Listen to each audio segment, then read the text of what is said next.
నిన్నమన్న ఆయన అన్నాడు కేసీఆర్ గారు, నేను కొడితే గట్టి కొడతా అని. నేమన్నా చెప్పిన, అయ్యా ఏందయ్యా కొట్టడానికి, అది ఏమన్నా ఫుల్లా ఆఫా గట్టి కొట్టడానికి అని అడిగిన.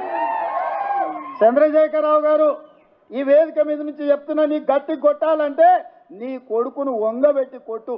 ఎందుకంటే ఆయన తిరుగుళ్ళు చూడు, అటు చేసే వ్యవహారాలు చూడు.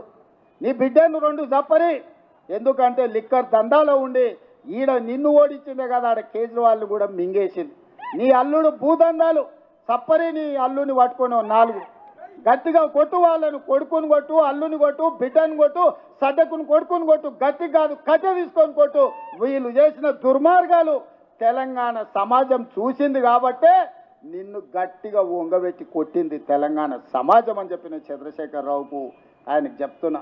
ఇక ఆయన ఊరిస్తున్నాడు, ఇక నేను వస్తున్నా బయటకి అని.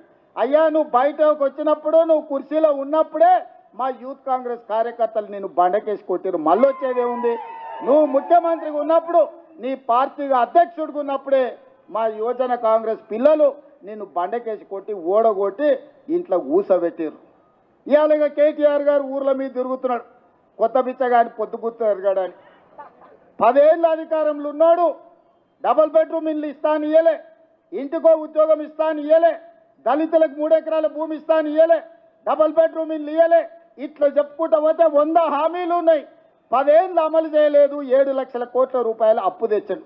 10 నెలలు కూడా కాలేదు, అప్పుడే బిచ్చగాని తిరగ గంగిరెద్దులో తిరగ సంక్రాంతి పూట గంగిరెద్దుల్లో వచ్చినట్టు ఊరు తిరుగుతున్నాడు. ఈ ప్రభుత్వం ఏం చేయలేదని.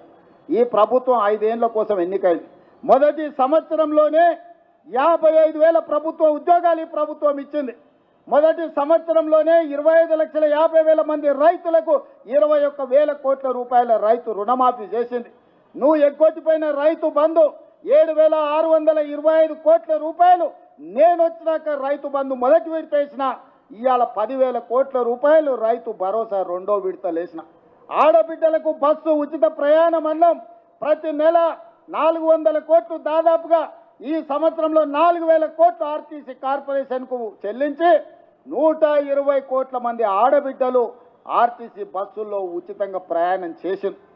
ఇస్తా అన్న 500 రూపాయల సిలిండర్ ఇచ్చినాం, 500 రూపాయల బోనస్ ఇచ్చినాం. రాజీవ్ ఆరోగ్యశ్రీ 10 లక్షల రూపాయలు ఇచ్చినాం. ఇవాళ పేదవాడికి ప్రతి ఒక్కడికి రేషన్ కార్డు ఇస్తున్నాం, పేదవాడికి ఇందిరమ్మ ఇల్లు ఇస్తున్నాం.